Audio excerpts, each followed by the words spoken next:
আসসালামু আলাইকুম। আশা করি আপনারা সবাই ভালো আছেন। আজকে আপনাদের সামনে আরও একটি নতুন রেসিপি নিয়ে হাজির হয়েছি।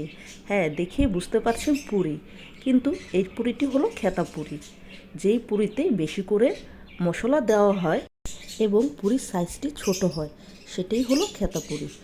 আজকে আপনাদের সামনে আমি এই খেতা পুরি রেসিপি নিয়ে হাজির হয়েছি। চলুন রেসিপিতে ফিরে যাওয়া যাক।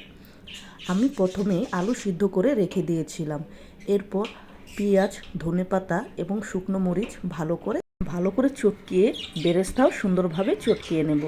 এরপর আগে থেকে করে রাখা আলুগুলো সুন্দর করে ম্যাশ করে নেব, যাতে আলুর দানাগুলো না থাকে। এরপর সকল কিছু একত্রে মিশিয়ে তৈরি করে নেব পুরির পুর। এরপর আগে থেকে আমি আটা ময়াম করে রেখেছিলাম।